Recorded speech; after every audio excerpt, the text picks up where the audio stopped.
Hello teachers and welcome to a new school year. We're going to go over all of the new things available in Seesaw for the 2025-2026 school year. We're going to go fast, so buckle up.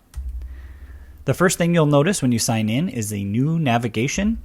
Along the left, you'll be able to get to your libraries, messages, and all of the different classes that you teach. You can also collapse that left-hand navigation button very easily by clicking the button along the top next to Seesaw. When you're in a class, you'll notice that the view has changed as well. All the student names appear on the left, but all of the things that you normally see in a Seesaw class still exist.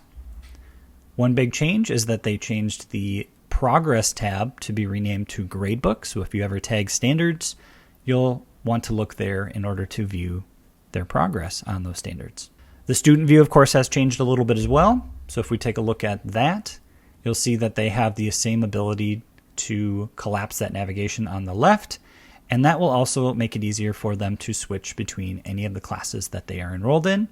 And then along the top, the activities really are front and center, which is really the primary reason that students are getting into Seesaw in the first place. So it really puts it front and center for them to dive into the learning activities for the day. When students open an activity, you might notice some changes as well. They are prompted to start the activity rather than add a response. Once they are in, they have arrows to be able to navigate between the pages of the activity, as well as they can click the little page icon and jump to a specific page they're looking for. The creative tools have been enhanced as well, so you can now multi-select a number of objects on your screen by hovering your mouse over them and then dragging them across the screen. Makes it quite a bit easier to make activities. And they also added grid lines, similar to like Google Slides, so that you can center objects on the screen and align them with other objects on the screen as well. Within activities, there are a few new things that you can do. When you create an activity, you can either create it from scratch, you can generate a quiz with AI, or you can go down to where it says portfolio or assessments and start with a template. You now can schedule recurring activities as well. So if you do a reflection activity every Friday, for example, you can schedule that to show up in your students' activities tab once a week, and it will reuse the exact same activity without you having to set it up. The library for Seesaw has been updated as well, so it's easier to find things. You can search by all sorts of different things, including the grade level, the subject, and even the tool that the students use in that activity. So for example, I'm always looking for tools that are using the flex cards or reading comprehensive tools. I can search for those tools and find activities that are utilizing them. You'll find that just searching in general is much better. Another thing you'll find within the Seesaw library are ready-made graphic organizers that you can use in your activities, such as Venn diagrams or KWL charts. And they have some math collections that you can use, such as addition, subtraction, multiplication, and division fact fluency.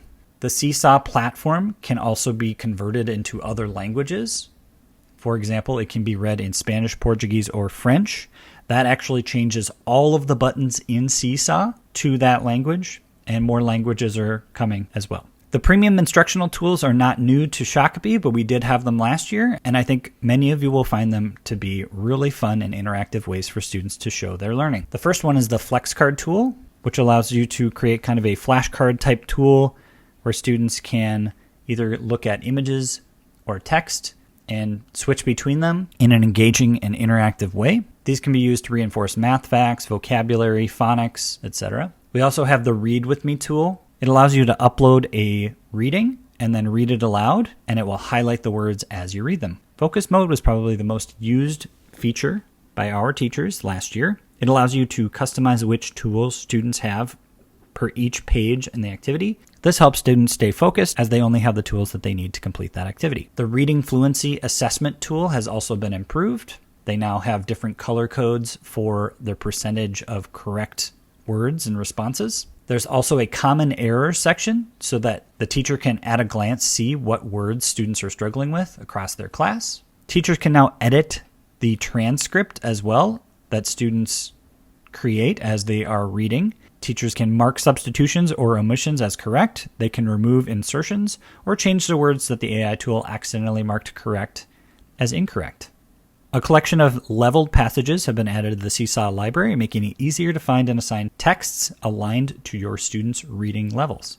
Currently, there are 18 K-5 leveled passages. There are auto-graded comprehension questions at the end of each passage.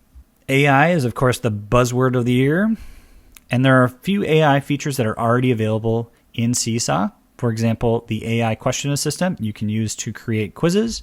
The reading fluency tool uses AI to auto-grade. The Read With Me tool uses your voice and text to create those activities. And language translation uses AI as well. There are awesome features coming this school year that are powered by AI, and we want to make sure that you're aware of them, and we will be sure to highlight them as they come out as well.